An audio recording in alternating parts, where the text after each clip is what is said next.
तो हेलो दोस्तों, welcome to my YouTube channel. दोस्तों, मैं सोनू सर आपके सामने दोबारा हाजिर हुआ हूं एक नए पेपर सेट के साथ में। दोस्तों, जैसा कि हम जानते हैं कि एसएससी स्टेनोग्राफर के एग्ज़ाम हमारे पास आने वाले हैं और उसी को ध्यान में रखते हुए हम आपके लिए एक सीरीज़ लेकर आए हैं। और इस सीरीज़ के अंदर हम लोग क्या टारगेट कर रहे हैं? हम टारगेट कर रहे हैं एसएससी स्टेनोग्राफर ग्रेड सी और डी 2024 को। इस टारगेट को हासिल करने के लिए हम लोग लेकर आए हैं आपके लिए प्रीवियस ईयर पेपर सेट। और आज जो डिस्कस करने वाले हैं वो सेट नंबर 8 है। इससे पहले बेटा मैं सेट नंबर 1 से लेकर 7 तक डिस्कस कर चुका हूँ।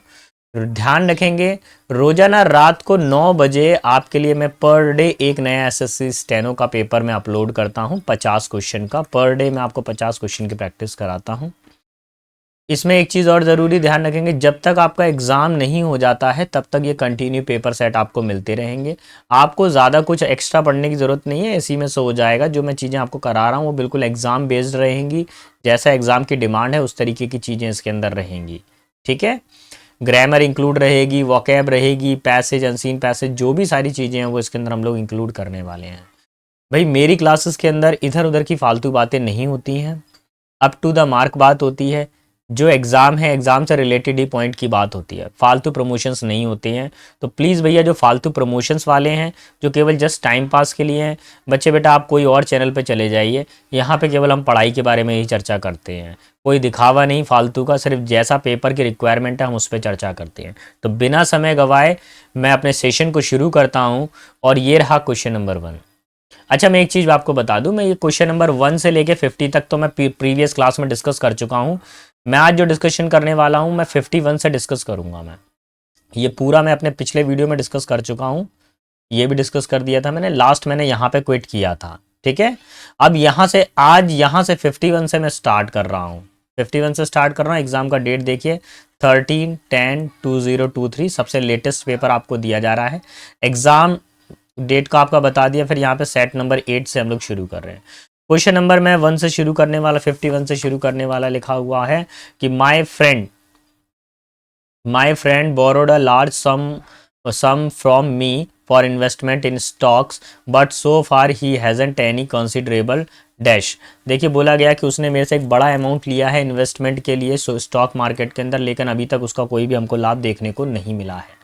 तो देखिए, सम का मतलब क्या होता है? टोटल होता है किसी भी चीज का। ठीक है, फंड का मतलब क्या होता है? फंड मतलब पैसा होता है, और मनी का मतलब भी पैसा होता है। प्रॉफिट का मतलब क्या होता है? लाभ। तो उसने क्या किया? लाभ प्राप्त किया है। Option number 1 will be final answer. उसको कोई ज्यादा लाभ नहीं हुआ, हालांकि मैंने उसको बड़ा अमाउंट दिया था। Let's see question number 52। और 52 में क्या दिया हुआ है आपको एंटोनिम बताना है बेटा। वर्ड दिया है हमारे पास में फ्रेंजी। अच्छा, फ्रेंजी का मतलब क्या होता है? किसी चीज को लेके पागलपन होना। ठीक है, ऑब्सेशन होना। कॉपियस का मतलब क्या होता है? कोई चीज क्या हो? इनफ हो, प्रचुर मात्रा में हो, अबेंडेंस हो। ठीक है। हार्मनी का मतलब होता है शांति, पीस। हैस्ट का मतलब क्या होता है? कोई काम क्या बहुत जल्दी जल्दी में किया जा रहा हो। हरी, इन अ हरी, जल्दबाजी में। ठीक है, आर बना हुआ है बेटा यहाँ पे। ये क्या बना है? आर। ऑब्सक्यूरिटी का मतलब क्या होता है? कि मतलब कहाँ पे डार्कनेस हो, अंधकार हो, डार्कनेस टाइप का। तो फ्रेंजी का मतलब हो गया पागलपन। ठीक है, यानी कि कोई व्यक्ति पागल है, बिल्कुल एक जगह पे रुकता नहीं है। और एक दूसरा व्यक्ति क्या है? शांत है, जो शोर नहीं मचाता है। So option number 2 will be our final answer, harmony. Okay, let's see question number 53। बेटा, मेरी कोशिश ये है कि मैं कम समय में आपको ज़्यादा से ज़्यादा कंटेंट डिलीवर कर सकूं और आपकी एग्जाम की स्पीड को मैच कर सकूं मैं। क्योंकि अगर आप बिल्कुल टॉर्टाइज स्पीड में चलोगे ना, स्लो मोशन में चलोगे, तो फिर हो गया आप लोगों का सिलेक्शन। प्लीज़ मेरे साथ में जितना तेज़ी से हो सके उतना तेज़ी से रिवीजन कर लीजिए, जिससे आपका बेटा जीवन सुधर जाएगा। 365 दिन की जो मेहनत आप नहीं कर पाए हैं, अब भी समय है, अभी आप कर लीजिए, निकल जाएगा बेटा और जीवन अच्छा हो जाएगा। When the thief seized the sanitary, seized the sanitary at the main gate, he managed to escape from the side gate। अच्छा देखिए, ये सेकंड फॉर्म है, ये कौन सी फॉर्म है? फर्स्ट फॉर्म है। ये गड़बड़ है, दोनों साइड पे सेकंड फॉर्म होने चाहिए। यहाँ पे क्या होना चाहिए? सा। जब उसने मेन गेट पे सैनिटरी को देखा तो उसने अपने कोशिश की उसने कि साइड वाले गेट से होकर निकल जाए। तो option number 4 will be our final answer. Clear? एक और तरीका याद रखें, जब भी कभी वैन आए तो उसके बाद में भी सेकंड फॉर्म, कॉमा लगाइए, बाद में भी सेकंड फॉर्म। देखिए यहाँ पे ये सेकंड फॉर्म हो गया सा और मैनेज्ड हो गया सेकंड फॉर्म। ये फॉर्मूला याद रखिए कि वैन के दोनों साइड पे कैसी आती है? सेकंड फॉर्म आती है। Clear. Let's see question number 54। और 54 किस तरह के कंटेंट को बता रहा है। 54 में आपको बताना है बेटा पैसिव वॉइस। क्या बताना है, पैसिव वॉइस बताना है। तो मैं यहाँ पे एक छोटा सा स्ट्रक्चर आपके सामने बना रहा हूँ कि कभी भी अगर वर्ब की फर्स्ट फॉर्म आ जाए तो पैसिव वॉइस बनाते समय आपको उसको कन्वर्ट करना चाहिए is, am, are third form में। ये इसका रूल होता है। अवेट क्या है, फर्स्ट फॉर्म है। यहाँ पे हैव बीन आ रहा है जो कि गलत है, हैड बीन आ रहा है जो कि गलत है, वाज आ रहा है जो कि गलत है। हमको चाहिए इज एम आर के साथ में थर्ड फॉर्म। ये रहा इज और ये रही थर्ड फॉर्म। तो this will be our final answer, option number 4। Clear.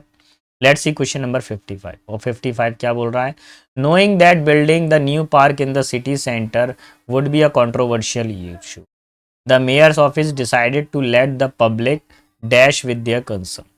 ठीक है, अब इसमें ध्यान रखेंगे कि उनको मालूम है कि एक बिल्डिंग बनाई गई है न्यू पार्क एरिया सिटी के अंदर, new park in the city centre, city centre में एक बिल्डिंग बनाई गई है। Would be a controversial issue, controversial issue का मतलब होगा झगड़े की जड़ है। तो मेयर्स ऑफिस ने डिसाइड किया है to let the public with their concern, कि पब्लिक अपने सुझाव दे। कंसर्न्स का मतलब क्या होता है, सुझाव देना। तो यहाँ पे पहला वर्ड है साइज अप। साइज अप का मतलब होता है किसी चीज को परखना, टेस्ट करना किसी चीज को। ठीक है। बीट टू का मतलब किसी को पीटना होता है। फिल अप का मतलब होता है भरना। और वे इन का मतलब क्या होता है, अपने विचारों को रखना, विचार रखना। तो क्या करा भैया, जनता से पूछा, मेयर ने पूछा कि भाई तुम्हारे क्या विचार हैं उस बिल्डिंग को लेकर, क्या उस बिल्डिंग को होना चाहिए वहां पर न्यू पार्क में। सो option number 4 will be our final answer. Let's see question number 56। देखिए 56 क्या कह रहा है कि आपको क्या बनाना है, डायरेक्ट से सॉरी इनडायरेक्ट से डायरेक्ट नरेशन में जाना है। तो कुछ चीज़ें मैं आपको बता दूं, इनडायरेक्ट से डायरेक्ट नरेशन में जाते समय कौन सी फॉर्म है, प्रेजेंट प्रेजेंट प्रेजेंट प्रेजेंट। तो सेज तो रहेगा, इन्वर्टेड कॉमा की जगह पे दैट आ गया। ठीक है, इन्वर्टेड कॉमा, देयर की जगह देयर रहेगा, देयर रहेगा, देयर रहेगा, देयर रहेगा। एक जरूरी चीज, जब यहाँ पे प्रेजेंट टेंस आता है ना सेज, तो केवल सब्जेक्ट का चेंजमेंट होता, बाकी टेंसेस वगैरह नहीं बदलते। तो हमारे लिए बेनिफिट हो गया कि अब हमको ये बदलना नहीं पड़ेगा। जैसे बच्चे सोच रहे होंगे सर इज एम आर का यहाँ कुछ वाजवर होगा क्या, कुछ चेंज नहीं होगा बेटा, कॉपी पेस्ट रहेगा ये। क्यों रहेगा, क्योंकि देखिए ये प्रेजेंट टेंस है, ये वर्ब किस में है, प्रेजेंट टेंस में। जब ये प्रेजेंट टेंस में होता है तो अंदर जितनी भी स्टेटमेंट्स हैं उनकी वर्ब को नहीं बदला जाता है, लेकिन सब्जेक्ट को बदला जाता है। अभी इसमें सब्जेक्ट चेंज वाला नहीं आया है, जब आएगा तो हम देखेंगे उसको भी। सो option number 1 will be final answer. Okay, let's see question number 57। और 57 क्या कह रहा है, 57 में बेटा फॉर्मूला फिर से सुनिए। क्या लगा हुआ है, वर्ब की फर्स्ट फॉर्म में एस या एस लगा है। या तो वर्ब की फर्स्ट फॉर्म आ जाए या एस या एस लगकर आ जाए। जिसमें एस या एस लगता है ना वो वर्ब की फिफ्थ फॉर्म होती है। किस में कन्वर्ट करोगे आप, is am are plus third form में। ठीक है, तो देखिए यहाँ पर वर्ब की फर्स्ट फॉर्म दी हुई है, यहाँ पे हैड दिया हुआ है, गलत है। यहाँ पे हैज़ दिया हुआ है, गलत है। यहाँ विल दिया हुआ है, गलत है। यहाँ पे इज एम आर के साथ में क्या लगा हुआ है, थर्ड फॉर्म लगी हुई है। So option number 2 will be final answer. Clear. Let's see question number 58। 58 में क्या बोला गया है, प्रिंसिपल। प्रिंसिपल का मतलब होता है कोई भी चीज़ मुख्य हो, मेन हो। अच्छा, प्रिंसिपल का एक और मीनिंग होता है, स्कूल के अंदर जो प्रिंसिपल होते हैं, हेडमास्टर, प्रधानाचार्य, वो भी प्रिंसिपल होता है। ठीक है, तो अब वो भी क्या होता है, मुख्य टीचर होते हैं, है ना। तो मेन कोई हो। माइनर का मतलब क्या होता है, छोटा हो, है ना। एक मेजर होता है, एक माइनर होता है। माइनर मतलब छोटा होता है। फ्लॉलेस का मतलब क्या होता है, जिसमें कोई गलती नहीं हो, निर्दोष हो कोई। ठीक है, निर्दोष। मेजर का मतलब क्या होता है, बड़ा होता है। ठीक है, मेजर का मतलब होता है बड़ा होता है। बिलीवेबल का मतलब होता है विश्वसनीय, है ना, जिस पर आप विश्वास कर सकते हो। विश्वसनीय मतलब जिस पर आप भरोसा कर सके, भरोसे योग्य। ठीक है, भरोसे योग्य कह सकते हैं आप, क्या कह सकते हैं, भरोसा योग्य। एबल लगाए ना तो योग्य लग जाएगा। अभी देखिए मेन का मतलब क्या हो गया, बोल गया कि प्रिंसिपल स्टेप बताइए, उस टॉपिक के मेजर पॉइंट्स बताइए, उस टॉपिक के प्रिंसिपल पॉइंट्स बताइए। So option number 3 will be final answer. Synonym आपको बताना था। Now comes to the question number 59। बेटा मैं आपको एक चीज क्लियर कर दूं मैं, कि कई बच्चों को ऐसा लगेगा कि सर लंबी लंबी फेंक रहे हैं। आप प्लीज टेलीग्राम चैनल पे जाइएगा, डिस्क्रिप्शन बॉक्स में लिंक दी गई है, उसमें जाने के बाद में आप जाइए फाइल्स में। और फाइल्स में जाने के बाद में एक सिनोनिम्स नाम का पूरा एक पीडीएफ पड़ा हुआ है, जिसमें 100 रिपीटेड सिनोनिम्स हैं या 200 रिपीटेड सिनोनिम एंटोनिम्स हैं। उस फाइल में से ही कॉपी पेस्ट डेटा आपको देखने को मिल रहा है, वहीं से आ रहा है यार। अब मैं कितनी रोजाना वीडियो में चिल्ला रहा हूँ, कर लो तैयार बेटा, कर लो तैयार। अभी नहीं पढ़ पाए तो फिर कभी पढ़ ही नहीं पाएंगे अपन लोग। फीबल का मतलब क्या होता है, कोई व्यक्ति कैसा हो, वीक हो, कमजोर हो। अच्छा, रग्ड का मतलब क्या होता है, जो खुरदरा हो, काफी रफ हो। स्टालवर्ड का मतलब क्या होता है, कोई चीज काफी ज्यादा कठोर हो, यानी कि हार्ड हो, इनफ्लेक्सिबल हो, रिजिड हो। स्टाउट का मतलब क्या होता है, कोई चीज बहुत ज्यादा कठोर हो, स्ट्रांग हो, मजबूत हो, स्ट्रांग, स्ट्राउट। ठीक है। विम्पी का मतलब क्या होता है, कोई व्यक्ति क्या हो, काफी ज्यादा मतलब फ्रजाइल हो, कमजोर हो, वीक हो। ठीक है, हमको चाहिए synonym. So our final answer is option number 1। Okay. Actually ये कुछ मैसेज आ रहा है, इसको थोड़ा साइड कर दूं। तो option number 4 will be our final answer. Clear? Okay, let's see another one. Here we have question number 60। और क्वेश्चन नंबर 60 क्या कह रहा है, आई डोंट थिंक, मुझे नहीं लगता, I can go throughout the process of raising 2 children on my way. मुझे नहीं लगता कि मैं ये 2 बच्चों को पालने का, अपने तरीके से पालने के प्रोसेस को पूरा कर सकता। Go through, go through out, देखिए यहाँ पर एक प्रॉब्लम है, गो थ्रू आउट नहीं होगा। आप लोगों को ध्यान रखना चाहिए, यहां पर केवल आना चाहिए गो थ्रू आना चाहिए। गो थ्रू का मतलब पता है क्या होता है, किसी भी चीज को गो थ्रू कर लेना। मैंने बोला कि भाई आपके एग्जाम आने वाले हैं, एक बार अपने सिलेबस को गो थ्रू कर लीजिए, एक बार उसको पुनः देख लीजिए, दोबारा से रिवीजन कर लीजिए उसका। तो गो थ्रू का मतलब क्या होता है, दोबारा से किसी चीज को रिवीजन में करना या देखना, उसको परखना। So here we have option number 4 will be our final answer. किस चैप्टर का ये क्वेश्चन है, प्रीपोजिशन चैप्टर का है ये वाला क्वेश्चन। तैयार कीजिएगा प्रीपोजिशन को। 61 पर आइए। 61 क्या बोल रहा है कि Sonia said that I have finished my meal. तो ज़रूरत की चीज़ों को समझिए। यहाँ पर अगर डायरेक्ट नरेशन में, अगर और इनडायरेक्ट नरेशन में, अगर डायरेक्ट नरेशन में आपके पास में हैज़ या हैव होता है, तो इनडायरेक्ट नरेशन बनाते समय आप किसका यूज़ करते हैं, हैड का यूज़ करते हैं।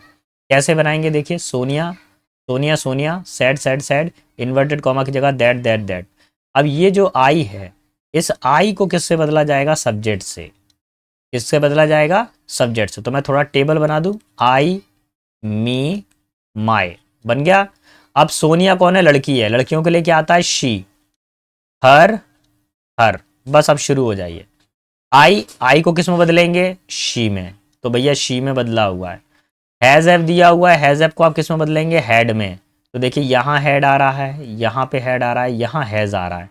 तो थर्ड वाला कैंसिल करिए। यहाँ पे भी हैज आ रहा है, इसको भी कैंसिल करिए। अब बचा फर्स्ट और सेकंड। फिनिश्ड की जगह फिनिश्ड, अब माई आ रहा है। माई का कनेक्शन भी किससे बनेगा, सोनिया से बनेगा।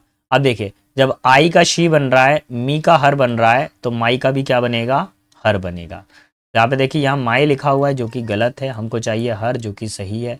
सो option number 1 will be our final answer and the remaining all are totally wrong. Let's see question number 62। और 62 क्या कह रहा है, इसमें क्या है देखते हैं। She told me that she would come to the party. अच्छा, she told me that she would come to the party. अब मैं इसको थोड़ा सा आपको क्लियरेंस करूं। मैं आपको एक सीधा ये पकड़ना है, एक ही चीज़ आपको ध्यान रखनी है, पूरे सेंटेंसेस को ना जाते हुए, तो सिर्फ इतना ध्यान रखिए। कभी भी विल आता है तो वो किस में बदलता है बेटा, वुड में बदलता है, इनडायरेक्ट स्पीच में। देखो ये रहा वुड, ये रही इनडायरेक्ट स्पीच। ये हैज़ हैव लगा हुआ है, गलत हो गया। इज एम आर लगा हुआ है, गलत हो गया। अब यहाँ पे देखिए, फोर्थ वाले में वाज लगा हुआ है, गलत है। थर्ड वाले में विल लगा हुआ है, यही तो बताना है, यही बताना है, विल का वुड, वुड का will. So option number 3 will be our final answer. बाकी पे ध्यान ना दीजिए आप। आगे आ जाइए क्वेश्चन नंबर 63 पर। और 63 किस तरह के प्रोसेस को बता रहा है। 63 में आपसे पूछा गया है, इसको बोलते हैं बेटा फ्रेजल वर्ब। जब वर्ब के साथ में, जब वर्ब के साथ में आप प्रपोजिशन आ जाए, that is called phrasal verb. इसका क्वेश्चन आता ही है, एक दो क्वेश्चन आपके पेपर में देखने को मिल ही जाएंगे। As the company's client base grew at the unexpected rate. देखिए, कंपनी के जो क्लाइंट बेस है वो बहुत अनएक्सपेक्टेड रेट से बढ़ रहा है। The management was force to dash some work until they could hire new staff. Management को कुछ काम को थोड़ा सा रोकना पड़ेगा जब तक उनको एक नया स्टाफ नहीं मिल जाता है। तो अब देखिए, सबसे पहला वर्ड है डिश आउट। डिश आउट का मतलब होता है बांटना किसी चीज को, है ना, यानी डिस्ट्रीब्यूट करना किसी चीज को। मैन अप का मतलब क्या होता है, साहस दिखाना, शो करेज, साहस दिखाना। फार्म आउट का मतलब क्या होता है, किराए पर देना, रेंट पर देना किसी चीज को। और रैन आउट का मतलब क्या, रेट आउट है, रैन आउट नहीं है यार, क्या दिया है, रेट आउट दिया हुआ है। रैट आउट का मतलब होता है किसी की क्या करना ना, चुगली करना। क्या होता है? किसी की चुगली करना या बुरा भला कहना, पीठ पीछे कुछ कहना। ठीक है, ये होता है रैट आउट हमारे पास। अभी क्या करना पड़ेगा उसको भैया, कि काम क्या है कि बहुत तेजी से बढ़ रहा है, नए स्टाफ की ज़रूरत है, इसलिए उनको कुछ अलग से बिल्डिंग भी किराए पर लेनी पड़ेगी या नए स्टाफ को उनको किराए पर लेना पड़ेगा। सो option number third will be our final answer. Let's see question number 64। और 64 में क्या दिया हुआ है उसको देख लेते हैं। 64 में आप जब आंसर करोगे तो आप पहले देख लीजिए, एक्सक्लेम्ड आ गया। तो एक्सक्लेम्ड तो एक बात तो कंफर्म है, जब आप डायरेक्ट नरेशन बनाते हो तो सैड में बदलता है। तो देखो भैया, यहाँ पे शालिनी सैड ठीक है, यहाँ एक्सक्लेम्ड आ रहा है, गलत हो गया। यहाँ थॉट आ रहा है, गलत हो गया। यहाँ पे सैड आ रहा है, तो ठीक है, ये मैं मानता हूँ कि यहाँ सैड ठीक है। दूसरी चीज़, अगर यहाँ पे वाज या वर दिया हुआ है, मैं फिर से आपके सामने एक डायग्राम बनाऊंगा, डायरेक्ट नरेशन और इनडायरेक्ट नरेशन। डायरेक्ट नरेशन में होता है इज, एम, आर, ये तीनों किस में बदलते हैं? इज, एम, आर बदलते हैं वाज ऑब्लिक वर में। तो अब देखिए, इनडायरेक्ट नरेशन में वाज या वर दिया हुआ है, तो डायरेक्ट नरेशन बनाते समय वो किस में बदलना चाहिए? इज, एम, आर में। जब ये वाज या वर में है तो यहाँ पर भी वाज या वर है, ये तो गलत ही हो गया, चेंज तो उन लोगों ने किया नहीं। तो एक ही ऑप्शन बचता है जो मेरे पास अप्रोप्रिएट होगा, option number 1। Is it clear to you? आ रहा है समझ में? अगर फिर भी नहीं आ रहा तो प्लीज़ एक बार आप कमेंट बॉक्स में लिख दीजिएगा, सर मेरे को वो नंबर क्वेश्चन नहीं समझ में आया, तो मैं आपको उसका दोबारा से डिस्क्रिप्शन बना के दे दूंगा मैं। ठीक है, बिल्कुल टेंशन ना ले बेटा, सिलेक्शन ज़रूर होगा आपका। जब तक एग्ज़ाम नहीं हो जाता, जब तक आपका सिलेक्शन नहीं कराएंगे, तब तक आपको नहीं छोड़ा जाएगा, सख्ती ज़रूर बरती जाएगी। स्पेशल ऑफलाइन वाले बच्चे भी है बेटा, अच्छे से पढ़ाई करो, मैं अपनी तरफ से और सख्ती बरतूंगा, लेकिन इस बार सिलेक्शन मेरे को चाहिए ही चाहिए। इस बार सिलेक्शन से कम कुछ नहीं चाहिए मेरे को। और होता है ना, हमारे क्लास के अंदर गर्ल्स बहुत अच्छा कर रही हैं, इवन बॉयज़ भी कर रहे हैं। बॉयज़ तो बॉयज़ों का कुछ मत कहो यार, वो तो कुछ अलग ही लेवल है उनका तो। चलिए, है ना, तो मेरे को उम्मीद है आपकी बार अपने यहाँ से बेटियों का सिलेक्शन होगा, कंफर्म होगा, है ना। बॉयज़ तो हर बार बाजी मार रहे हैं, हमारी क्लास के अंदर बेटियाँ थोड़ा पीछे रह जा रही हैं, लेकिन अब की बार मैं चाहता हूँ कि बेटियों को भी सिलेक्शन हो। देखिए अब आगे की तरफ क्या होने वाला है, आपको एक चीज़ कंफर्म कर दें यहाँ पर। देखिए, ये S1 हो गया सब्जेक्ट 1 सेंटेंस 1, और S6 हो गया सेंटेंस 6, यानी ये ट्रेन का इंजन है, ये ट्रेन का लास्ट वाला डब्बा है। बीच में ये A B C D ये 4 डब्बे अपने पास में दिए हुए हैं। अब इनको आपको क्या करना है? अरेंज करना है प्रॉपर ऑर्डर में। अब ये कैसे अरेंज होंगे, इनको हम 1 बाय 1 देखेंगे। स्टोरी को पढ़ना पड़ेगा। Development should include both material and non material aspect of human existence. Development मानवता की जो मटेरियल और नॉन मटेरियल दोनों चीज़ों से बनकर, मानवता का जो विकास है वो दोनों चीज़ों से बनकर मिलकर बना हुआ है। ठीक है, अब देखिए अचानक से अगर सेंटेंस को अगर मैं यहाँ से बी वाले पार्ट से पिकअप करूँ, अच्छा देखिए मैं एग्जाम के अंदर क्या ट्रिक लगाता हूँ, मैं ये देखता हूँ कि ए बी बी, ठीक है। मेरे एग्जाम की ट्रिक क्या है कि इस तरीके से मैं देखता हूँ कि किस किस चीज़ का रिपीटेशन है। देखिए सी और डी से तो सेंटेंस बन नहीं सकता, आपको या तो ए से बनाना पड़ेगा या बी से बनाना पड़ेगा। चलिए अगर मैं ए से बनाता हूं तो किस तरह के कंटेंट बनता है, बट सच डेवलपमेंट। अब अचानक से सच डेवलपमेंट आ गया, लेकिन इस तरह की डेवलपमेंट ऐसा तो कुछ नहीं है, बट से तो कोई कनेक्शन नहीं है। वहां तो उन्होंने ये बताया मटेरियल डेवलपमेंट और नॉन मटेरियल डेवलपमेंट। अब उनके बाद में उनको ये बताना चाहिए कि ये दोनों डेवलपमेंट कैसी हैं, ऐसा बताना चाहिए उनको थोड़ा सा। तो ये तो नहीं हो सकता, ये ए से तो सॉरी सेंटेंस शुरू नहीं हो सकता है, लेकिन हाँ बी से सेंटेंस जरूर शुरू हो सकता है। मैं बी से करके देखता हूँ। इन द वेस्ट, पश्चिमी देशों में development is totally money oriented. पश्चिमी देशों में डेवलपमेंट क्या है? केवल धन से जुड़ी हुई है। बट सच डेवलपमेंट, तो ये पहला सेंटेंस होगा, ये दूसरा हो गया। लेकिन इस तरह की development deplete renewable resources and adversely affect the environment. लेकिन मनी ओरिएंटेड डेवलपमेंट में क्या होता है, हम अपनी प्रकृति को बहुत ज़्यादा नुकसान पहुंचाते हैं, और जो रिन्यूएबल सोर्सेज हैं जिनको रिन्यू किया जा सकता है उनको भी हम समाप्त करते जाते हैं। उसके बाद में आएगा third, this kind of development is sustainable development. इस तरह की जो डेवलपमेंट होती है वो सस्टेनेबल डेवलपमेंट नहीं होता। सस्टेनेबल डेवलपमेंट वो होती है जो सतत विकास करे। जैसे कोई चीज़, जैसा पेपर है, लकड़ी को काटा, लकड़ी से पेपर बनाया, पेपर खराब हो गया, उस पेपर को दोबारा से, उस वेस्ट पेपर को दोबारा से रॉ मटेरियल बनाकर हम लोगों ने कोई कार्टून बॉक्स बना लिया। कार्टून बॉक्स का पेपर बचा तो उससे हमने कोई पेपर बैग बना लिया। तो ये क्या होते हैं? सस्टेनेबल्स होते हैं। नंबर 4 आ गया only the development which meets the need of the present generation without disabling the future generation called be sustainable development. Sustainable development is a positive attitude toward the socio-economic problem of the worldwide environment of the people. तो I think option number 2 will be final answer. मैं आपको थोड़ा सा सारांश में बता देता हूँ. दो तरह की डेवलपमेंट होती है, एक सस्टेनेबल होती है, एक नॉन सस्टेनेबल होती है. सस्टेनेबल डेवलपमेंट में क्या होता है कि जो रिन्यूएबल सोर्सेज हैं उनको परमानेंटली डिस्ट्रॉय कर दिया जाता है. जैसे पेड़ है उसको डिस्ट्रॉय करते जा रहे हैं, ज़मीनों को कब्जा करते जा रहे हैं, डिफॉरेस्टेशन करते जा रहे हैं हम लोग, तो ये एक प्रॉब्लम है हम लोगों के लिए. और सस्टेनेबल डेवलपमेंट में क्या होगा कि पेड़ को जड़ से नहीं काटा गया, पेड़ को क्या किया गया, ऊपर ऊपर से कटिंग कर दिया गया और उसको कुछ ऐसा डिजाइन दे दिया गया जो घर के अंदर मिक्स हो गया. तो that is called sustainable development. है ना, प्रकृति को भी नुकसान नहीं हुआ और हमारा काम भी हो गया. So option number 2 will be final answer. Let's see question number 66 और 66 क्या कहता है वो देखिए. The concept of dash refer to the ability of the organism to change response to in its environment. Adaptation can occur. देखिए यहाँ पर हमको एक वर्ड मिल गया एडेप्टेशन. यही वाला वर्ड ब्लैंक नंबर 66 में आना चाहिए. इकोलॉजी की बात नहीं हो रही, जेनेटिक्स की बात नहीं हो रही, इवोल्यूशन मतलब क्रांति की बात नहीं हो रही है जिसमें हम लोग मानवता विकास क्रम की बात नहीं हो रही. एडेप्टेशन की बात हो रही है, अनुकूलन की. व्यक्ति क्या होता है परिस्थितियों के हिसाब से अनुकूल ढलता जाता है. जैसे हम लोग हैं, हम लोगों का बहुत लंबा विकास क्रम है. हमारे जो सेल्स हैं ना इनकी लाइफ 200 साल होती है, लेकिन पॉल्यूशन की वजह से इनकी लाइफ रह गई है 50 ईयर्स. है ना, थोड़ा सा और रुक जाओ, 25-25 के रह जाएंगे. 25 हमारा 25 नहीं. Option number 2 will be our final answer.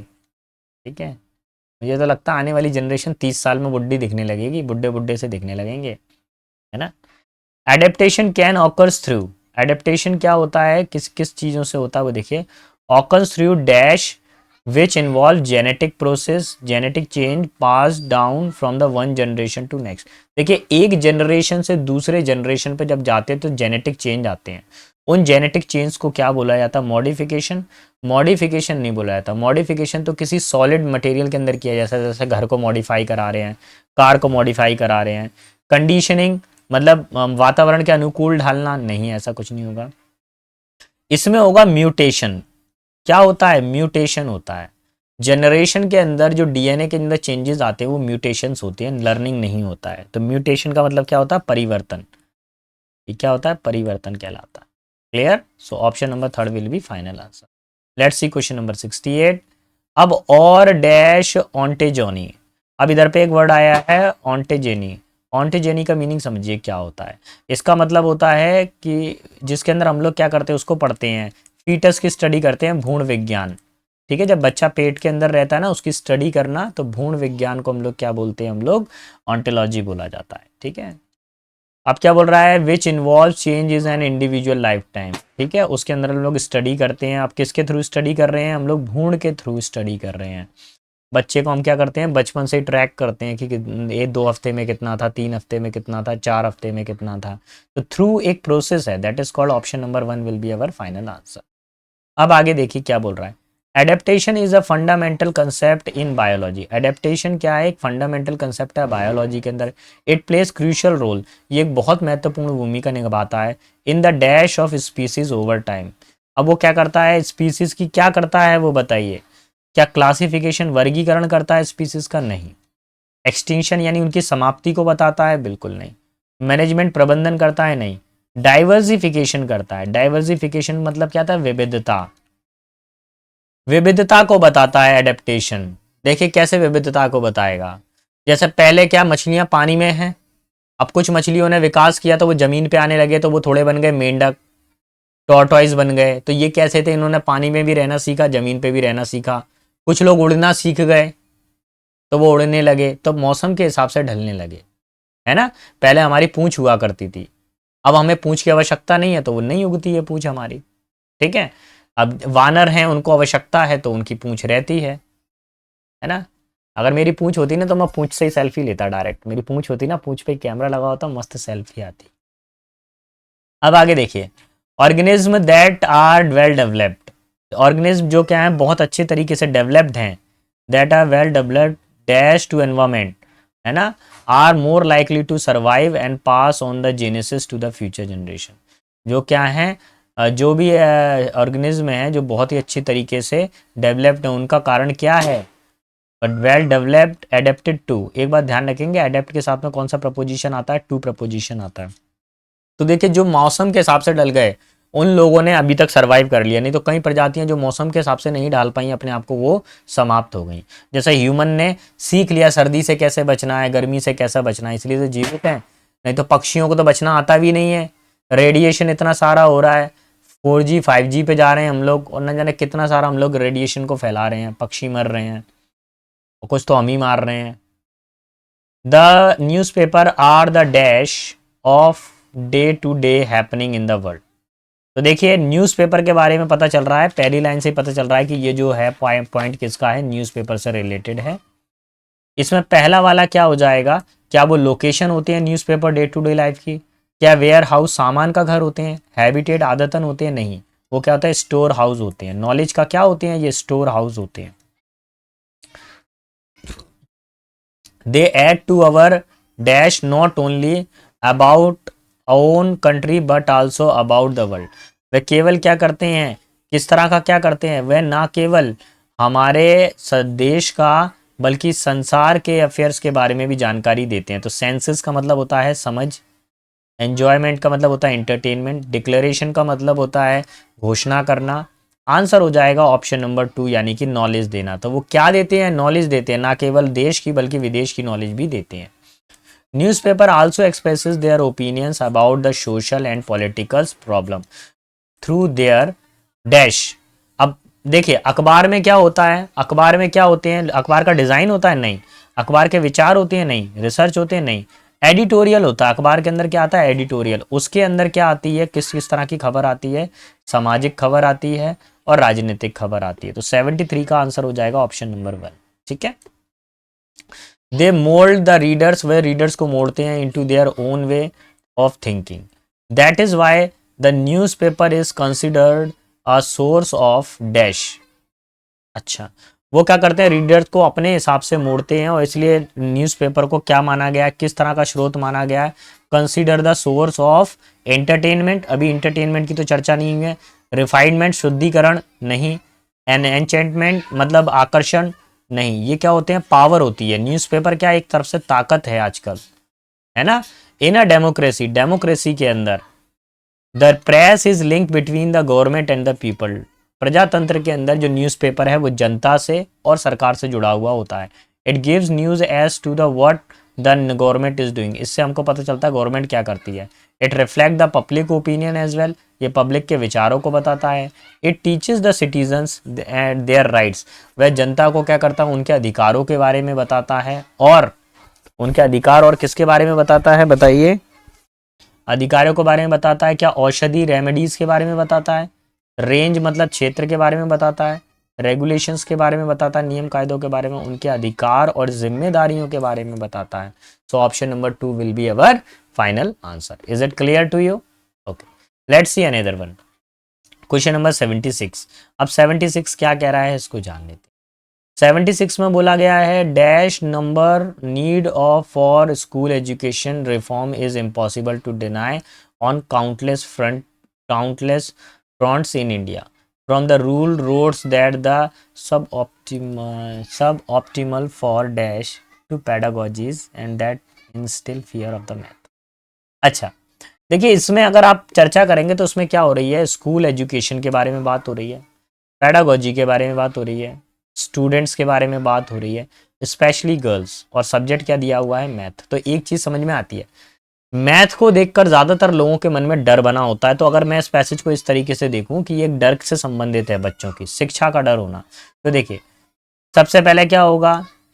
आपको यहाँ पे करना पड़ेगा द नीड ऑफ स्कूल, है ना, the need of school education. School education की हमको आवश्यकता होती है। To reform impossible to deny the countless front of India. भारत के अंदर स्कूल एजुकेशन की बहुत ज़्यादा आवश्यकता है और अलग अलग फ्रंट पे इसकी ज़रूरत पड़ती रहती है हमको। ठीक है, अब आगे क्या बोला जाता है? Rule of rote. Rule of rote मतलब रटने का कार्य। स्कूल के अंदर जो एजुकेशन होती है वो कैसी होती है? रटने के कार्य पे होती है। सब ऑप्टिमल फॉर, एक चीज मैं आपको बता दूं, कभी भी फॉर प्रपोजिशन आता है तो इसके बाद में हमेशा वर्ब की फोर्थ फॉर्म आती है।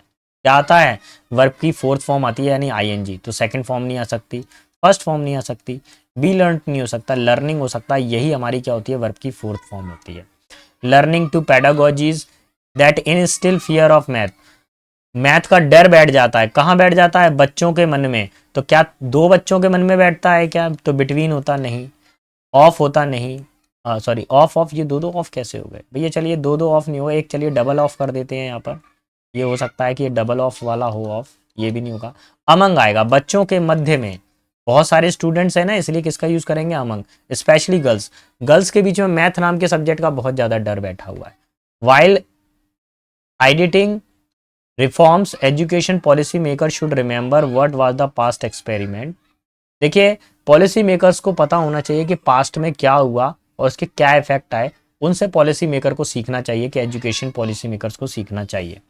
और 79 का आंसर हो जाएगा, देखिए पास्ट की बात है, घटना का, वर्स्ट पास्ट एक्सपेरिमेंट, पास्ट के लिए क्या आईएनजी आएगा, नहीं, प्रेजेंट टेंस आएगा, टीचेज नहीं, विल टीच आएगा, नहीं, टॉट आएगा जो कि सेकंड फॉर्म है, पास्ट की घटना है ना बेटा, जब भी हमारे पास में कोई पास्ट इवेंट होता है उसके लिए हम लोग किसका यूज करते हैं, सेकंड फॉर्म का।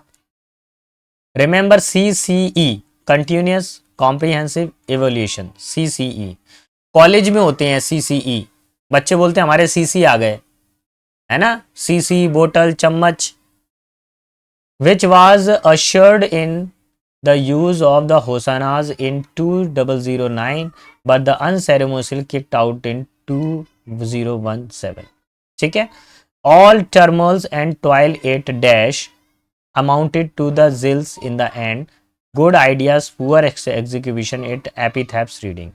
तो देखिए पहले तो मैं इधर पे आंसर आपको क्लियर कर दूं, यहाँ पर आंसर आ जाएगा, देखिए जब यहाँ पे पास्ट टेंस आ रहा था, देखो यहाँ सेकंड फॉर्म आ रही थी ना, फिर उसके बाद में जब हमने सेंटेंस पढ़ा तो देखो यहाँ पर भी सेकंड फॉर्म आ रही है, फिर थोड़ा सा और सेंटेंस को पढ़ा, देखो यहाँ पर भी सेकंड फॉर्म आ रही है, फिर थोड़ा सा और सेंटेंस को अगर हम पढ़ते हैं तो यहाँ पर भी क्या आना चाहिए, सेकंड फॉर्म ही आनी चाहिए, यानी 80 पर भी आप किसको यूज़ करोगे, जनरेटेड यानी सेकंड फॉर्म का यूज़ करोगे, this will be our final answer. Clear, तो बोला गया है कि कभी कभी आइडिया तो हमारा बहुत अच्छा होता है, लेकिन उसका जो पुअर एग्जीक्यूशन होता है, उस आइडिया को अगर हमने सही से प्रस्तुत नहीं किया है, देखो भोजन तो बहुत टेस्टी बनाया है, खाना बहुत टेस्टी बनाया है, लेकिन जब रिश्तेदार आए और आपने उसको अच्छे से नहीं सर्व किया रिश्तेदारों के सामने, तो जो टेस्ट होता है वो पूरा खराब हो जाता है। वहीं पर अगर खाना थोड़ा बहुत खराब भी है, लेकिन अगर उसका प्रेजेंटेशन अच्छा है तो देखने वाले के मन में लालच आता है, उसको लगता है बहुत अच्छा बना हुआ है। तो यही कारण है कि कभी कभी क्या होता है, आइडिया तो बहुत अच्छा होता है, लेकिन भारत के अंदर नई शिक्षा नीति को लाना या लागू करना थोड़ा सा टफ हो जाता है हमारे लिए। So option number 2 will be final answer. Let's see question number 81। अब 81 क्या बोल रहा है, let others know dash you are trying to routine hold crucially conversation, लोगों को पता चलना चाहिए कि, यहां पर क्या जाएगा, दैट आएगा, ठीक है, कि यू आर ट्राइंग टू, कि आप कोशिश कर रहे हैं कि एक गंभीर समस्या को, गंभीर कन्वर्सेशन पे बातचीत करने की, ठीक है, dash what you are doing and why, कि आप क्या कर रहे हैं और क्यों कर रहे हैं, और लोगों को ये भी एक्सप्लेन करें, अपनी बातों से लोगों को एक्सप्लेन करें कि आप जो कर रहे हैं और क्यों कर रहे हैं, क्या कर रहे हैं, ये आप बताएं। कंसील का मतलब होता है छिपाना, ड्रामेटाइज मतलब नाटकीय ढंग से, ड्रीम का मतलब सपना देखना, एक्सप्लेन का मतलब समझाना। So option number 3 will be final answer. Clear, here it is the worth of to mention the over half a century ago, करीब आधी सेंचुरी एगो हमको पहले हमको ये पता चला था इसके महत्व को। Doctor Kurt Lewin, the father of social psychology, इनको क्या माना गया है, सोशल साइकोलॉजी का पिता माना गया है। इन्होंने क्या किया था भैया, इन्होंने dash that when subject made a public, इन्होंने कुछ एक्सक्लेम्ड यानी आश्चर्य बताया था, नहीं, इन्होंने कुछ बोला, नहीं, इन्होंने कुछ जाना, नहीं, इन्होंने कुछ सीखा, लर्न किया, उन्होंने साइकोलॉजी में उन्होंने कुछ सीखा, उन्होंने लर्न किया, क्या लर्न किया उन्होंने, when subject made a public, जब एक सब्जेक्ट को एक पब्लिक बना दिया जाए, public to do something, they were more likely to stay in the course than if they wishes to themselves tell people what you are. Let me see, एक minute दीजिए बेटा मेरे को, क्योंकि मैं आपके साथ में सॉल्व कर रहा हूँ। एपोलॉजी डिस्प्ले, हाँ देखिए एक चीज सुनिए, कभी कभी क्या होता है कि इसमें जो सिचुएशन बताई गई है, जो सोशल साइकोलॉजी के अंदर बताई गई थी, उसमें ये बताया गया है कि व्यक्ति जब खुद से प्रॉमिस करता है कि अरे मेरे को अपना एसएससी एग्जाम क्रैक करना है, अभी उसके बाद मन ही मन में है, तो उसके सफलता के चांसेस कम हैं, ऐसा सोशल साइकोलॉजी बताता है। लेकिन वहीं वो पब्लिकली कमिटमेंट कर दे कि दोस्तों, परिवार वालों, रिश्तेदारों, दोस्तों, रिश्तेदारों, परिवार वालों, माता पिता, भाई बहन और जो भी हो, जीएफ बीएफ, इस साल में सिलेक्शन लेकर बताऊंगा मैं। तो जब आपने कमिटमेंट कर दिया तब आप क्या करते हो, फुल एनर्जी के साथ में काम करते हो। तो राइटर यहाँ पे यही बता रहा है कि अगर आपने एक बार कमिटमेंट कर दिया तो आप उसको पूरा करने में लग जाते हैं, है ना। जैसे कभी कभार क्लास के अंदर इंसल्ट हो जाए तो आप टीचर से कमिटमेंट कर देते हैं, सर कल पूछना, मैं कल पूरे याद कर कर आऊँगा। आपने 25 क्वेश्चन दिए थे, कल मैं 50 याद कर कर आऊँगा। एपोलॉजी का मतलब होता है क्षमा याचना, डिस्प्ले का मतलब होता है दिखाना। तो commitment will be our final answer. Clear? Let's see. They were more likely to stay in the course if they dash their wishes to themselves, tell the people what your goal.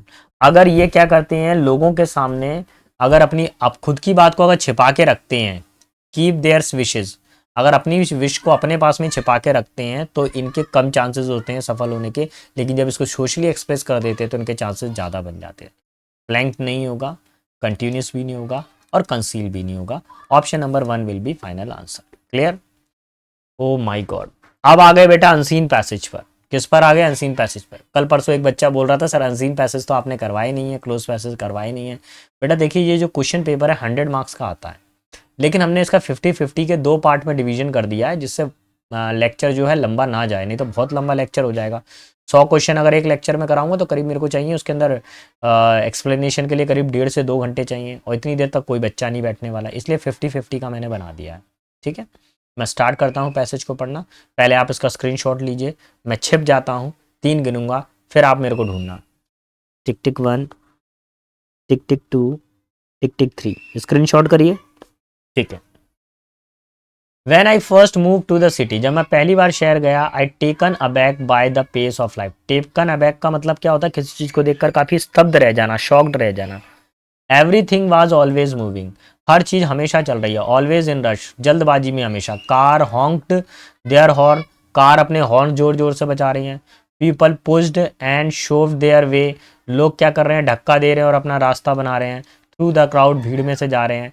And the noise was constant, और शोर लगातार आ रहा है। At first, पहली बार, I found it accelerating, पहली बार तो ये मेरे को बहुत ज़्यादा एक्सिलरेटिंग लगा, मतलब बहुत ज़्यादा शोरगुल, बहुत ज़्यादा बढ़ता हुआ, बहुत ज़्यादा आउट ऑफ द बाउंड जा रहा हो। I felt like I was a part of something bigger than my self, पहले तो मेरे को ये लगा कि ये मैं बहुत छोटा हूँ, लेकिन ये जो शोर है ये बहुत बड़ा है, मैं एक अलग हिस्सा हूँ इसका। But as the week turn in to the month, जैसे कुछ हफ्ते महीने में बदले, I began to feel overwhelmed, मैंने जल्दी ही क्या कहा? ओवरवेल्ड मतलब आश्चर्य महसूस करना। आई नोटिस, मैंने नोटिस किया that I was becoming increasingly anxious, कि मैं बहुत ही ज़्यादा चिंतित हो गया था। I was having trouble sleeping, मेरे को सोने में भी तकलीफ हो रही थी। My thoughts were constantly racing, मेरे विचार लगातार क्या बदलते जा रहे थे। आई न्यू, मुझे पता था। I need to do something to slow down, मुझे पता था कि मुझे कुछ करना चाहिए चीज़ों को स्लो करने के लिए। फाइंड सम पीस, मुझे कुछ शांति चाहिए। That that is when I discovered the meditation, तभी मैंने क्या किया? मेडिटेशन को डिस्कवर किया। एट फर्स्ट, सबसे पहले, आई वॉज स्केप्टिकल, ठीक है। तो सबसे पहले क्या हो गया? मैं काफ़ी उलझन में पड़ गया, ठीक है। I had also thought of meditation, मैंने मेडिटेशन के बारे में सुना था। As something only hippies and yogis did, मेरे को तो ये मालूम था कि केवल हिप्पीज और योगी महात्मा जो होते हैं वही इस मेडिटेशन को करते हैं। बट आई वॉज डेस्परेट, लेकिन मैं क्या हो गया? काफ़ी उसके लिए उतावला था। So I gave it a try, तो मैंने प्रयास किया। I found a quiet place in my apartment, मैंने अपने अपार्टमेंट में एक शांत स्थान को ढूंढा। And sat down cross legged and close my eyes, और मैंने अपनी आंखों को बंद कर लिया। At first my mind was still racing, सबसे पहले मेरा दिमाग क्या था? वो फिर मैं बैठा रहा तो भी क्या मेरा दिमाग क्या चल रहा था? And I focused on my breath, मैं अपने क्या है श्वास के ऊपर क्या कर रहा था? ध्यान दे रहा था। And tried to let go of my thoughts, और अपने विचारों को जाने का, छोड़ने का प्रयास कर रहा था। ठीक है, चलिए फिर क्या बोलता है? स्लोली, धीरे धीरे, I felt my body relax, धीरे धीरे मुझे महसूस हुआ कि मेरी बॉडी क्या हो रही है? रिलैक्स हो रही है। एंड माई माइंड ग्रू काल्मर, मेरा दिमाग क्या है? जो शांत होता जा रहा है। Over the next few week, कुछ हफ्तों में, आई बिगेन टू नोटिस, कुछ हफ्तों में मैंने नोटिस किया कि the efforts of my meditation practice, I felt less anxious and more centred, मैंने ये महसूस किया कि मैं इस मेडिटेशन करने के बाद में मैं चिंतित, थोड़ा कम चिंतित था और काफ़ी ज़्यादा मैं सेंटर था विचारों को लेके। I was able to sleep better, मैं प्रॉपरली सो पा रहा था। And I felt more focus during the day, दिन के समय मैं काफ़ी फोकस कर रहा था। I started to see the world around me, मैं अपने आसपास के वातावरण को देख पा रहा था अपनी आंखों से। The noise and chaos of the city no longer bothered me as such much. और कुछ समय तक बोला गया, शहर का जो शोर था, शहर की जो भगदड़ थी, वो अब मेरे दिमाग को ज़्यादा परेशान नहीं कर रही थी। आई felt more control in my thoughts, मैं अपने विचारों में काफ़ी ज़्यादा कंट्रोल पा रहा था, इमोशंस में भी कंट्रोल पा रहा था। As I continue to meditate, जैसा कि मैं कंटिन्यू मेडिटेशन कर रहा था, I start to make other changes in my life, मैं अपने जीवन में और भी चेंजेस को ला रहा था। I started to eat healthier, मैं अच्छा भोजन खा रहा था, एक्सरसाइज कर रहा था, स्पेंड मोर टाइम आउटसाइड, बाहर अच्छा समय व्यतीत कर रहा था। I found that these small changes had a big impact, कि ये जो छोटे चेंज हैं इनका एक बड़ा प्रभाव होता है on my overall sense of wellbeing, मेरे जीवन को बनाने के लिए मेडिटेशन का एक बहुत बड़ा प्रभाव है। आई रियलाइज दैट, मैंने महसूस किया, the franchise space of the city life had been taking a toll on me, मुझे पता चला कि ये जो शहर की जो पागल भरी दौड़ है, ये क्या है कि मेरे को क्या कर, मेरे ऊपर इसने कब्जा कर लिया था। And I needed to take better care of myself, और अब मुझे क्या करना था, अपने स्वास्थ्य को सही रखने के लिए मुझे मेडिटेशन की ज़रूरत थी। लुकिंग बैक, जब मैं पीछे देखता हूँ, I can see how my decision to start meditating had a ripple effect of my life, और जब मैं पीछे देखता हूँ तो मुझे पता चलता है मेडिटेशन का मेरे जीवन पे कितना बड़ा प्रभाव पड़ा है। इट वॉज अ कैटालिसिस, ये क्या है, मेरे जीवन के अंदर बिल्कुल बदलाव का था। Catalysis of the series of changes have made me happier, जिसने मुझे खुश रखा है। हेल्दियर, मतलब मेरे को क्या काफ़ी ज़्यादा फिट रखा है, हेल्दी रखा है। And I am still amazing at how something as simple as sitting down and closing my eyes for a few moment each day could have such a profound impact. देखिए, प्रतिदिन जब मैं meditation करता था तो प्रतिदिन मेरे जीवन में कुछ ना कुछ थोड़ा थोड़ा इफेक्ट आता था। इन कंक्लूजन, और अगर मैं इसका कंक्लूजन निकालूं तो the fast page life of the city had a negative effect on my mental and physical health. जीवन की तेज भाग दौड़ का मेरे जीवन पे एक ही नकारात्मक प्रभाव पड़ रहा था मेरी फिजिकल हेल्थ पे। But by taking the time to meditation, लेकिन जब मैं मेडिटेशन कर रहा हूँ, मेक आवर पॉजिटिव चेंजेस, मेरे जीवन में कुछ पॉजिटिव चेंज आ रहे हैं। I was able to improve my overall wellbeing, मैं अपने जीवन का पूर्ण विकास कर पा रहा हूँ। I encourage anyone feeling overwhelmed और stress to give meditation a try, you never know how it might change our life, आपको पता नहीं है कि ये किस तरीके से अपने जीवन का बदलाव करेगा। ठीक है, 1 मिनट आप इसको सॉल्व करिए, मैं जरा ये गेट को लगा दूँ, शोर बहुत ज़्यादा आ रहा है। मेरा जो घर है, मेरे घर के सामने मेरा जो घर है उसमें पार्क बना हुआ है, तो पार्क में बच्चे घुस जाते हैं बेटा, तो मैं 1 मिनट उनको बाहर निकाल दूँ मैं, ठीक है। आप करिए, मैं मेन गेट को बस जस्ट बंद कर आ रहा हूँ, ठीक है, 1 सेकंड दीजिए just.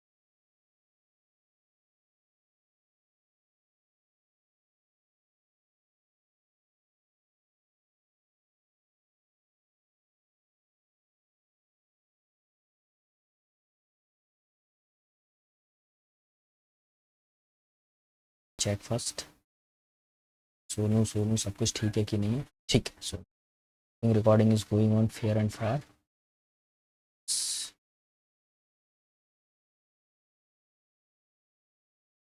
Okay, let's see, here we are.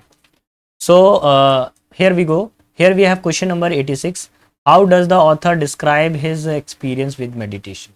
Author ने अपना मेडिटेशन के साथ अपने किस तरह के अनुभवों को डिस्क्राइब किया, किस तरह की चीज़ों को बताया उसने। It detachable and analytical manner, detachable और एनालिटिकल मैनर में बताया नहीं। फॉर्मल और टेक्निकल मैनर, कोई टेक्निक बताई क्या उसने, कोई टेक्निक नहीं बताई, मेरी नज़र में तो कोई टेक्निक नहीं बताई है उसने। इन अ डिसमिसिव एंड सरकास्टिक मैनर, कोई सरकास्टिक मैनर और डिसमिस, कोई मजाकिया तरीका बताया उन्होंने नहीं। एक पर्सनल, उन्होंने क्या बताया, पर्सनल और रिफ्लेक्टिव मैनर, जो उसने पर्सनल तरीका बताया जिससे क्या हो रहा था, उनके जीवन में विकास हो रहा था, उन्होंने वो मेथड हमको बताया था। ठीक है, चलिए 1 मिनट जरा मैं चेक कर लूँ, आवाज़ आ रही है कि नहीं आ रही है, ठीक है आ रही है आवाज़। फ्रॉम बिगनिंग, वो मर गए, फ्रॉम बिगनिंग कर दिया मैंने, तो मेरे को थोड़ा स्पीड में जाना पड़ा। क्या है कि अगर एक बार सेटअप गड़बड़ हो जाता तो फिर वहाँ तक पहुँचने में टाइम लगता है थोड़ा सा। ये हम पहुँच गए, देखिए ये पहुंच गए हम 86 पे थे ना बेटा, ये 86, हाँ 86 हम कर चुके हैं। Now we are on the 87। अब कोई दिक्कत नहीं, अब सारी चीज़ें सही हैं। अब 87 क्या बोल रहा है देखिए, which of the following is the most appropriate title for the passage. Passage के लिए कौन सा टाइटल हमारे लिए अप्रोप्रिएट रहेगा? A note of my future self, भविष्य की कोई चिंता थी उसको? नहीं। The benefit of high protein diet, high protein diet के बारे में तो कोई चर्चा ही नहीं है। The best way to improve your habits, अपनी हैबिट्स को सुधारने के बारे में बताया गया था? नहीं। इन्होंने बताया था benefits of the meditation for a healthier life. तो option number 1 will be final answer. Clear? चलिए नेक्स्ट आ जाइए 88 पर। How does the author organise the passage, passage में ऑथर ने किस तरीके से ऑर्गेनाइज किया है सारी चीज़ों को? By describing the history of meditation, क्या हिस्ट्री मेडिटेशन के इतिहास को बताया? नहीं बेटा। कोई मेडिटेशन के प्रकार बताए थे? Types of meditation? नहीं बताया। Providing scientific evidence for benefit of meditation, meditation के अंदर किसी प्रकार के कोई वैज्ञानिक तत्वों को बताया? उन्होंने नहीं। उन्होंने बताया था पर्सनल एक्सपीरियंस बताया कि मेडिटेशन करने से उनको क्या क्या लाभ हुए। तो option number 4 will be final answer 88 का। Let's see question number 89। 89 क्या बोल रहा है? How did the author feels after the meditation for a week, एक हफ्ते मेडिटेशन करने के बाद में ऑथर को कैसा महसूस हो रहा था? मोर एनेक्शियस, काफी ज्यादा चिंतित और काफी ज्यादा ओवरवेल्म महसूस कर रहा था? वो नहीं। लेस सेंटर्ड, क्या वो कम केंद्रित था, कम फोकस्ड था? नहीं बेटा, वो तो ज्यादा फोकस्ड हो गया था। मोर एनर्जाइज्ड, काफी ज्यादा एनर्जेटिक महसूस कर रहा था, रेस्टलेस, लगातार काम कर रहा था? वो नहीं। वो कैसा फील कर रहा था? रिलैक्स्ड और काम फील कर रहा था। तो option number 4 will be our final answer. Clear? चलिए आ जाते हैं क्वेश्चन नंबर 89 पर, और 89 सॉरी 90 पर आ जाते हैं। 90 क्या कह रहा है? What is the subject of this passage, इस पैसेज का सब्जेक्ट क्या है? तो शुरू हो जाइए। The benefit of exercise for the mental health, ऐसा कुछ नहीं था। The benefit of eating healthy और फिजिकल हेल्थ, खाने पीने के बारे में बताया क्या? नहीं बताया। Socialism for the emotion and wellbeing, सामाजिकता के बारे में बताया? नहीं। उन्होंने बताया the benefit of meditation for a healthier life, इसके बारे में चर्चा हुई थी। तो option number 1 will be our final answer. Clear? चलिए तो 90 तक हम पहुंच गए हैं बेटा, 10 क्वेश्चन और रह गए हैं, और मेरे साथ में जुड़े रहिए और सिर्फ मुझे 10 मिनट दीजिए, ये क्वेश्चंस को मैं कंप्लीट करता हूं मैं, ठीक है? क्योंकि पैसेजेस आ गए हैं, पैसेज को समझाने में काफ़ी टाइम भी जाता है बेटा। There are 3 main group of the oils, यहाँ पे ऑयल के बारे में चर्चा हो रही है। इनमें से 3 ग्रुप बताए गए हैं। पहला एनिमल ग्रुप बताया गया, दूसरा वेजिटेबल बताया गया, तीसरा मिनरल बताया गया। Great quantity of animal oils came from the well, well मछली होती है ना, उससे सबसे ज़्यादा तेल प्राप्त होता है। क्रिएचर ऑफ द सी, सागर का सबसे बड़ा क्रिएचर है ये। Which are the largest of remaining animal in the world, संसार में सब जीवों में सबसे बड़ा जीव क्या माना जाता है? वेल, जो सागर में रहता है। To protect the whale from the cold of Antarctica, nature has provided them a thick covering of fat called the blubber. जो फिश होती है ना, जो वेल फिश है, इस फिश वेल फिश के ऊपर क्या कर रखा है? एक पूरी की पूरी परत चढ़ी रहती है, ठीक है? एक थिक वो खाल होती है, स्किन होती है। उस स्किन को क्या बोला जाता है? ब्लैबर बोला जाता है। और वो क्या होती है? फैट, यानी वसा से बनी होती है, चर्बी से बनी रहती है। When the well is killed, जब मछली को मारा जाता है, जब वेल को मारा जाता है, the blubber is stripped off, ये जो उसकी स्किन है इसको निकाल लिया जाता है। स्किन को क्या करा? उतार लिया गया, उसको स्किन को उतारा यहाँ से, एंड बॉयल डाउन, और फिर इस स्किन को उतारने के बाद में क्या करते हैं? उसको उबाला जाता है। It produces great quantity of oil, और इससे क्या बनता है? बहुत बड़ी मात्रा में क्या मिलता है हमको? ऑयल प्राप्त होता है, ठीक है? और oil and made into the food for the human consumption. अब इस ऑयल के अंदर क्या बनता है? फूड बनाया जाता है। पकौड़े वकौड़े तल रहे हैं या कुछ खाना बनाया जा रहा है तो इसी से बनाया जा रहा है। A few other creature yield oil but the none so much as the whale, और भी क्रिएचर्स है जिनसे हमको ऑयल प्राप्त होता है, लेकिन सबसे ज़्यादा जो बड़ी मात्रा में ऑयल प्राप्त होता है वो वेल से होता है। The liver of the cod and halibut, two kind of the fish. देखिए 2 मछलियाँ और आ गई, एक आ गई कॉड और एक क्या आ गई? हेलीबोट आ गई। इनके लिवर से, इनके लिवर से भी क्या किया जाता है? ऑयल प्राप्त किया जाता है, yield nourishment. Both cod liver oil and हेबिलेट oil are given to the stick to the children, ये बच्चों को दिया जाता है, बीमार बच्चों को ये दिया जाता है। लीवर कॉड ऑयल दिया जाता है और हेलिबेट ऑयल दिया जाता है। हु नीड सर्टेन विटामिन, जिनको विटामिन की ज़रूरत होती है। No household can go without oil, घर का कोई भी कार्य है, भोजन बनाना या कुछ भी है, वो इस तेल के बिना नहीं जा सकता है। So it is use for cooking, इसलिए खाने के लिए प्रयोग किया जाता है। परफ्यूम्स में भी प्रयोग किया जाता है। Soaps may be made from the oils for the certain flowers.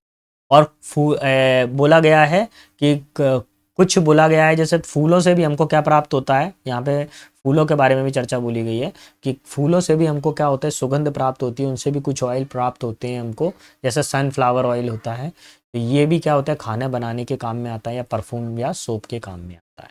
Start करेंगे 91 से। Identify the central theme of the passage. Passage की सेंट्रल थीम क्या है? काइंड ऑफ फिश, फिश के प्रकार बताए या नहीं? क्रिएचर ऑफ द सी, सागर के शिव, सागर के क्रिएचर के बारे में बताया नहीं? प्रोटेक्शन ऑफ वेल, वेल को बचाव के बारे में बताया नहीं? क्या बताया गया? एनिमल ऑयल के बारे में बताया गया। क्या बताया गया? तेल के बारे में बताया गया, है ना।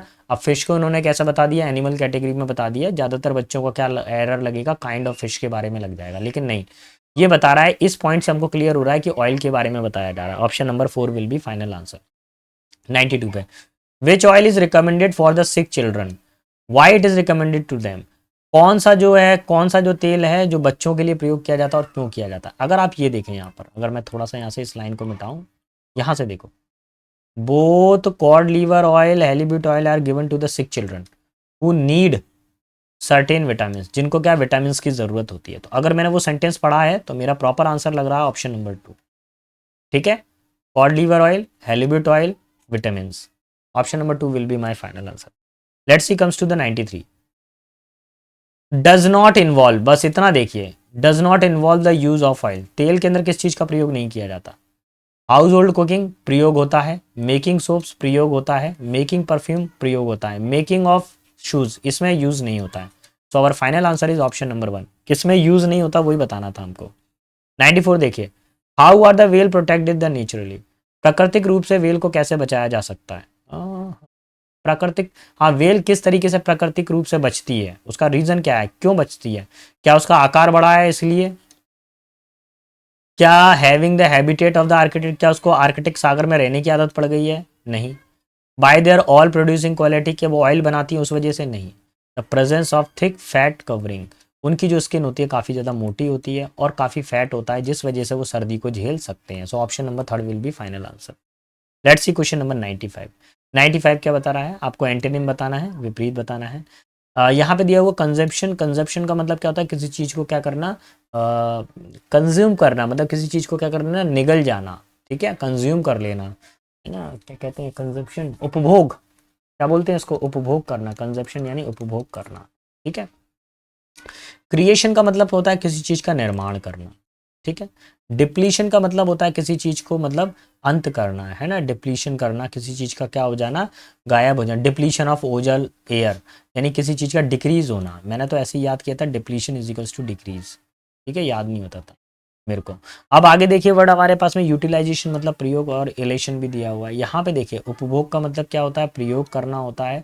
तो ये क्या हो गया, खत्म कर रहे हैं हम लोग, उपभोग कर रहे हैं, बहुत ज़्यादा कंज्यूम कर रहे हैं किसी चीज़ को। अब इसको निर्माण करना होगा। सो option number 1 will be our creation. Clear? Let's see another passage. और देखिए अब हम क्वेश्चन नंबर 95 तक तो कर चुके हैं, केवल 5 क्वेश्चन और रह गए, तो इसको और कर लेते हैं। अब इसके लिए पहले पैसेज रीड करना पड़ेगा। रिमोट वर्क, रिमोट वर्क क्या होता है? घर बैठे काम करना। जैसे मैं आपको पढ़ा रहा हूँ तो ये मेरा रिमोट वर्क है, मैं यहाँ से टीचिंग कर रहा हूँ। Remote work, the ability of the work from the home other location outside of the traditional office setting has become the increasingly popular in recent year. पिछले कुछ दिनों में रिमोट वर्क आजकल बहुत ज़्यादा फेमस हो गया है। पहले लोग ऑफिस वर्क करते थे, ऑफिस में जाके काम करते थे, 9 to 5 की जॉब करते थे, लेकिन अब क्या है, लोग घर पर बैठकर ही जॉब को करते हैं। With the development of the new technology, नई टेक्नोलॉजी के डेवलपमेंट से remote work is now possible for the many जो previously required the employees to be physically present in the office.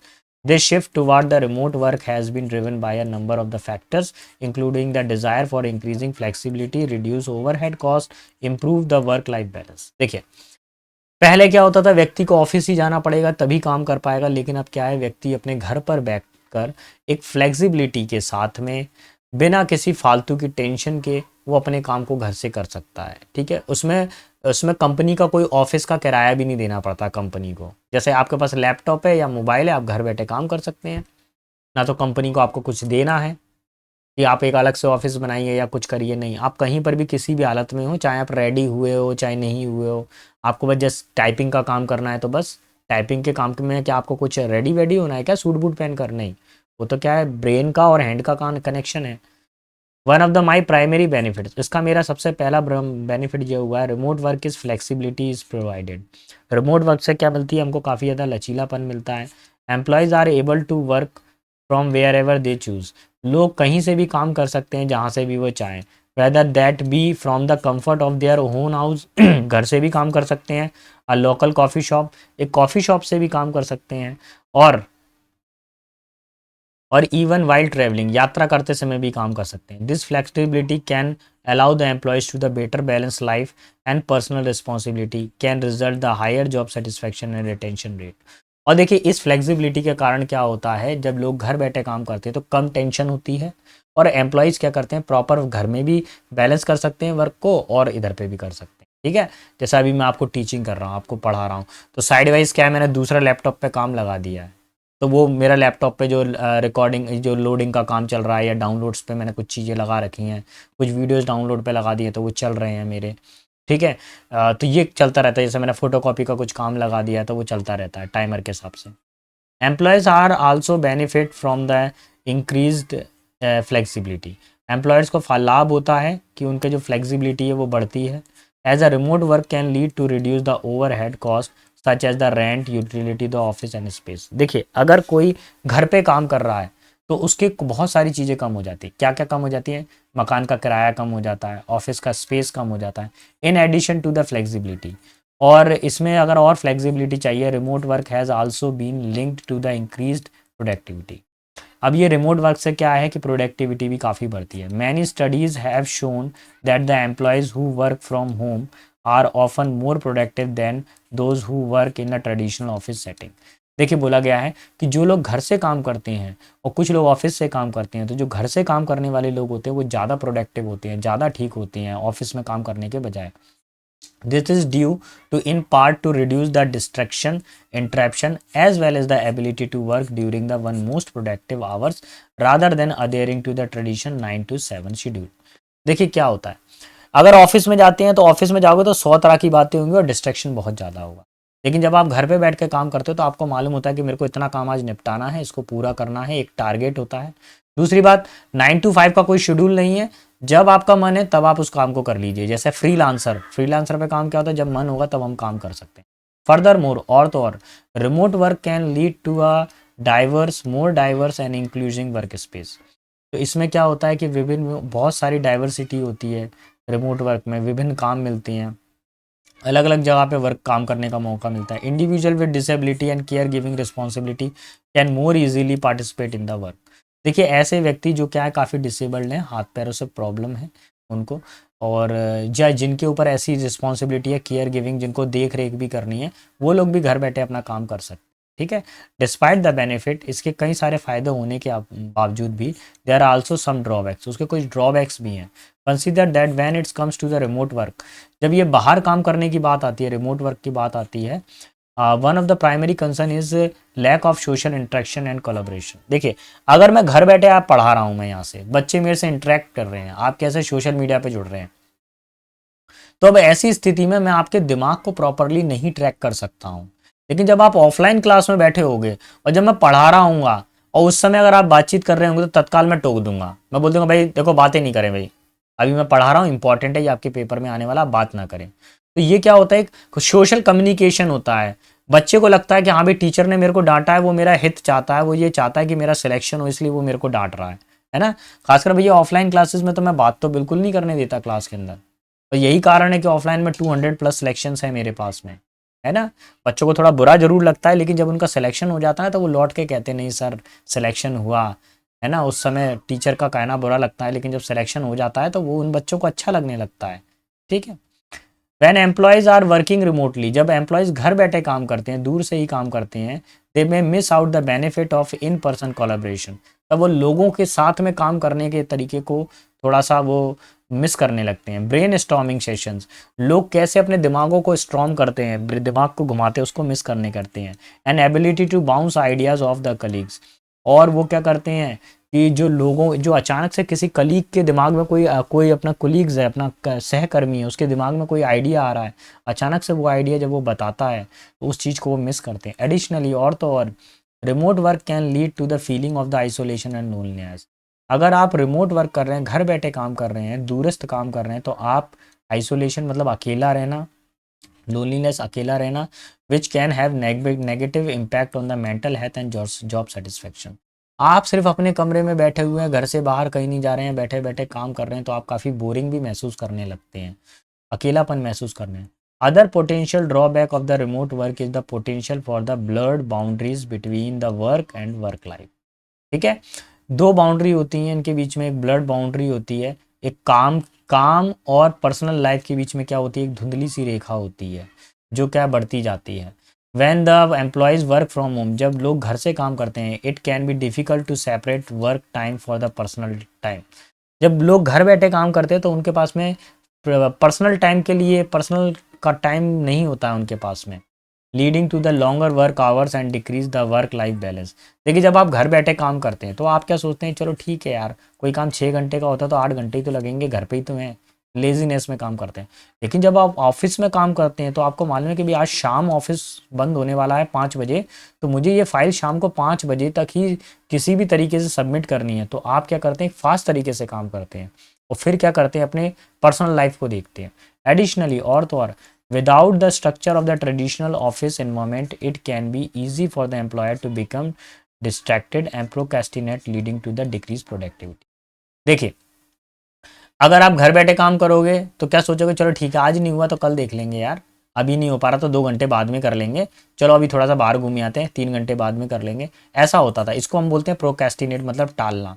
लेकिन जब आप ऑफिस में होते हैं, आपको मालूम है कि शाम को 5 बजे फाइल जमा होनी है, तो आप शाम को 5 बजे फाइल जमा होनी है, बॉस हमारी फाइल को चेक करेंगे या सीनियर हमारी फाइल को देखेंगे, क्या ये प्रोग्राम होने वाला है, ये अरेंजमेंट होने वाली है, तो उसके लिए हमको टाइम पर अपनी फाइल को सबमिट करना पड़ता है।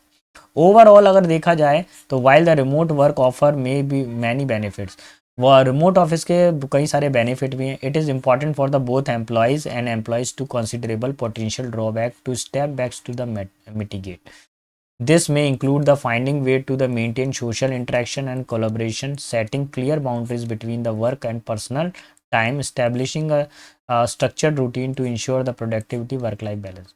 देखिए भैया, आप देखिए दोनों ही चीज़ें हैं, फ़ायदे भी होते हैं, नुकसान भी होते हैं। अगर कोई ऑफिस में होता है तो उसको क्या करता है, उसका सोशल इंटरेक्शन बढ़ता है, उसकी टाइम जो बाउंडेशन है, काम को लेकर जो बाउंड्रीज बनी होती हैं वो क्लियर होती हैं कि भाई मेरे को ये गोल हासिल ही करना है, वो पर्सनल लाइफ और वर्क लाइफ में बैलेंस कर पाता है। ठीक है, as a remote work continues to become the more prevalent and it is important to balance the benefit with its potential changes and find the way to create productive healthy remote work environment.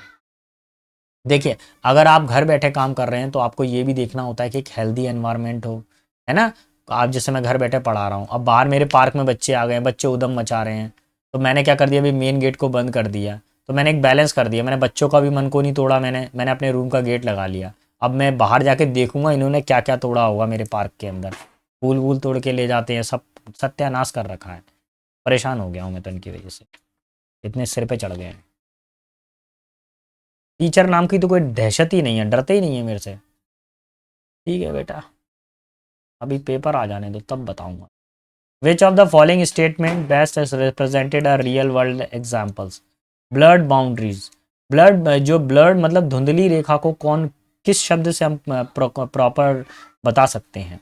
देखिए, अब अ worker who is easily distracted, ऐसा worker जो easily distract हो जाता है, नहीं बेटा ये इससे कोई तालमेल नहीं था। A worker who required come to the office every day, जो रोजाना ऑफिस आए, नहीं। An employee who set up the dedicated work space in their homes, ये भी नहीं। ये होगा, देखो नंबर सेकंड वाला कैसे होगा, देखो। An employee who work from the home occasionally responded to work email after their normal working hours, leading to the burnout and decrease the productivity। तो बोला गया है यहाँ पर ब्लड बाउंड्रीज का मतलब इसके अंदर ये हो जाएगा कि ऐसा व्यक्ति जो घर से ही काम कर रहा है, कभी कभार अपने घर से काम कर रहा है, उससे ईमेल का भी रिप्लाई देता है और नॉर्मल वर्किंग्स भी वो करता है, जिससे फालतू के दिमाग पे उस पर टेंशन्स नहीं रहती हैं। Option number 2 will be final answer. 97 पर आइए, 97 क्या बोल रहा है। Which of the following is the reason of why remote workers are often more productive, कि हमें बताना है, ये कारण बताना है कि जो रिमोट वर्कर्स होते हैं, जो घर बैठे काम करते हैं, उनका प्रोडक्शन ज़्यादा होता है, वो ज़्यादा अच्छे तरीके से काम कर पाते हैं than those who work tradition office, जो ऑफिस में बैठे बैठे काम करते हैं। इसका सही रीज़न क्या है, देखिए। Remote worker have access to the better technology and equipment, ऐसा नहीं है। बेटर टेक्नोलॉजी तो ऑफिस में भी होती है। Remote workers more opportunity for in personal collaboration, ऐसा भी नहीं है। रिमोट वर्कर के पास अपॉर्चुनिटी है तो ट्रेडिशनल ऑफिस में भी अपॉर्चुनिटीज होती है, ठीक है। Remote worker have fewer distraction, जो लोग घर बैठे काम करते हैं उनके डिस्ट्रैक्शंस कम होते हैं, एंड इंटरप्रेशन, उनकी बातचीत कम होती है, ठीक है। यही इसका आंसर है, इसलिए वो ज़्यादा प्रोडक्टिव होते हैं। Remote worker are given more autonomy and control over their work, ऐसा नहीं, इसके बारे में चर्चा नहीं है, केवल ये थर्ड वाला ही ऑप्शन बनेगा। क्लियर। चलिए 98 पर आइए, 98 क्या बोल रहा है। How does the remote work contribute to the more diverse and inclusive workforce, ठीक है। ये किस किस तरीके से कई सारे भागों में बटा हुआ है हमारा रिमोट वर्क, वो बताना है हमें।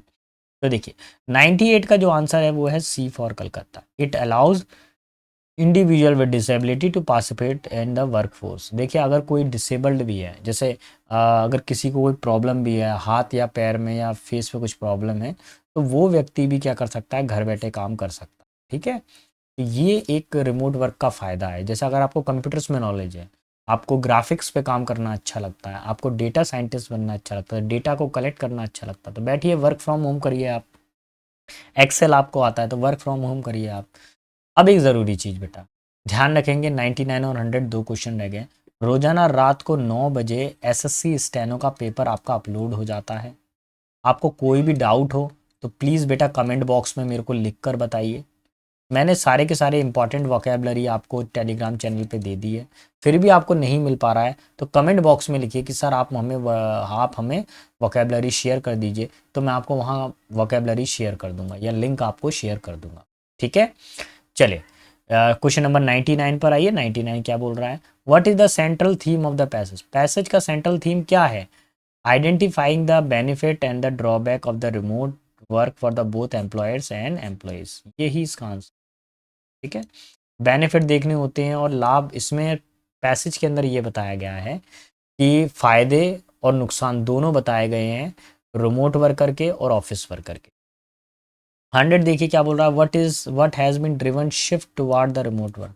रिमोट वर्क की तरफ क्यों लोग ज़्यादातर बढ़ते जा रहे हैं, इसका रीज़न क्या है, डिज़ायर ऑफ रिड्यूस फ्लेक्सिबिलिटी, क्या लचीलापन समाप्त हो रहा है, रिड्यूस वर्क लाइफ बैलेंस, जीवन में वर्क लाइफ बैलेंस को कम किया जा रहा है, इंक्रीज्ड ओवर हेड कॉस्ट, को ओवर कॉस्ट बढ़ रही है, नहीं, न्यू टेक्नोलॉजी के कारण आज हम घर बैठे ही काम कर रहे हैं। ये टेक्नोलॉजी है जिसकी वजह से मैं आपको पढ़ा पा रहा हूँ। इसमें 99 का आंसर नंबर 2 है और 100 का आंसर नंबर 4, ठीक है बेटा। तो आज के सेशन में बेटा इतना ही था। मिलते हैं आपको कल नेक्स्ट क्लास में नई सीरीज़ के साथ में, नए क्वेश्चंस के साथ में। अगर आपको मेरा पढ़ाना पसंद आया तो प्लीज़ चैनल को लाइक शेयर और सब्सक्राइब करना ना भूलिएगा। अपना और अपने माता पिता के नाम को रोशन करें, अच्छे से मेहनत करें बेटा। Best of luck.